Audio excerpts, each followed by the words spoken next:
Hello and welcome to day 104 of Dungeon23, which is the series where we make a room of a mega dungeon every day for a year. And what we have today is a very, very simple room.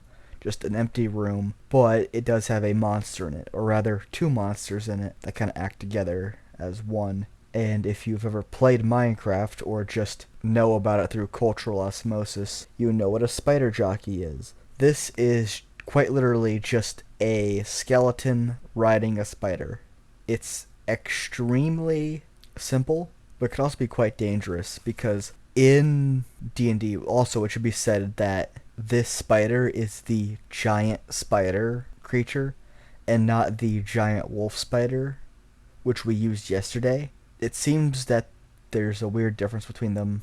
It's annoying, but we're not going to focus on the naming conventions or Wizards of the Coast's weird categorization. That's besides the point. What's important is that the way spiders work is very similar to the giant wolf spider, and they work exactly as you think they would.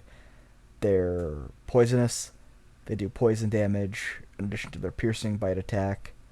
They could climb things really well. They have spider climb, they don't get knocked down so easily. They have Web Walker, which basically lets them walk on webbed surfaces without being restrained. And they have Web Sense, where they basically have blind sight within a radius as long as they're on that web. Now, this spider in particular, the giant spider in the monster manual, has just a web ability. It basically just casts the web spell, but it's on a recharge instead of it being like a spell slot.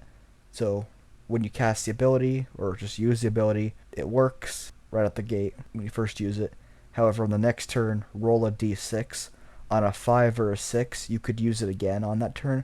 Otherwise, you have to wait till the next one, and then you re-roll the 5 or 6. And I really like spells and abilities on recharge because it kind of varies up, especially when you have like multiple recharges. Like maybe not a whole bunch, but like 2, maybe 3, especially for like a boss monster. That way, it kind of forced the DM to kind of improvise a bit, not just be able to use the same attacks over and over. It's a little bit more resource management, but still pretty fun. And it's basically like a diet version of the Beholders. Just roll a bunch of dice to see what happens, which I really do like that monster because it's super easy to run and it's also super fun and random. But that's the point. What's important is that this big spider, it moves around fast, it can climb over stuff, and it can restrain an enemy. And then the skeleton, by virtue of having a bow, because skeletons have bows, it could just, pick off enemies from a distance. It could web up, then retreat, then attack. It's a whole thing. And that's basically it. Pretty dangerous, although pretty low CR, so it could get bodied pretty quickly. But it does have a bit of a strategy behind it, so who knows. But with this room done, this has been day 104. Thanks for watching and or listening. If you want to see more, like, comment, subscribe, because that means they'll appear in your notifications, or rather you're recommended more often. There's also a bell icon to make it so it is in your notifications, but I'm pretty sure that doesn't actually work. I don't know. Anyway, I apologize for the poor quality.